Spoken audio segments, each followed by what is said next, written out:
زوستو النظمان جای سلام هلو مگن. زوستو النظمان جای سلام هلو مگن. گبر در زبان انگلیسی قدر تلو مگن. گاهی خوب بود شاوروز بدون پبجی ترم شد. گاهی خوب بود شاوروز بدون پبجی ترم شد. زوستو از بوی یک حلوای سوجی سرم شد.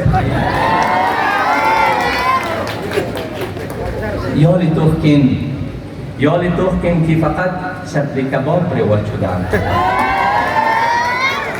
یالی توخکن که فقط شکل کباب رواد شده. آوی تلخ و چرس و تریاب و شراب رواد شده. بایسیکل گنگه بدو آواش آزاب نموکد. بایسیکل گنگه بدو آواش آزاب نموکد. خیلپورتی لنگولش مانند قصاب نموکد.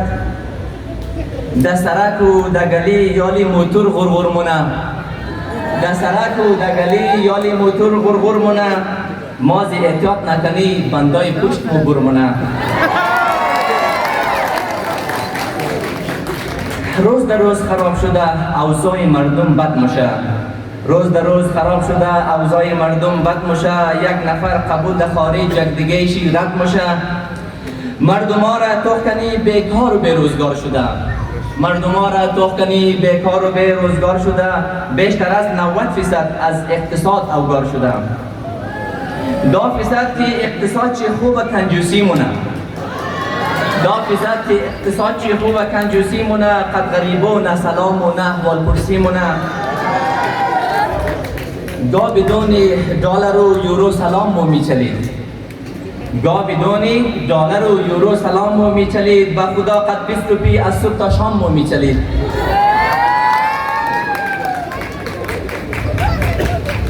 یال آنمو 20 روپی یک نان جاره نموشم. یال آنمو 20 روپی یک نان جاره نموشم. قصدی و پنسدی اصلا گزاره نموشم. قیمتی هر چیز در آسمان پشت آور تیر شده.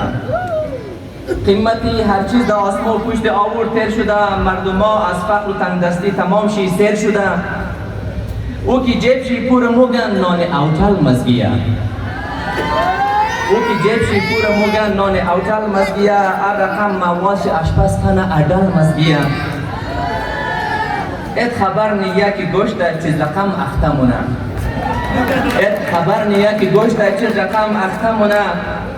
نان که خورد از درد کوره مشتری مختمونه. امبولانس که وز کده مایه مریض را بال مونه. امبولانس که وز کده مایه مریض را بال مونه. پیش دکتر که رسن دکتر از شی سوال مونه. چیز کده به حال شده باید که چند تا تست کنم. چیز کده به حال شده باید که چند تا تست کنم. روی کاغذ چند قلم دوا بلده تو لیست کنم. تو فقط از قابلی و بال مرغ پرهیز کنو. تو فقط از قابلی و بال مرغ پرهیز کنو. اگر پنیت نشده سنان اوتل خیز کنو. تشکر از شما.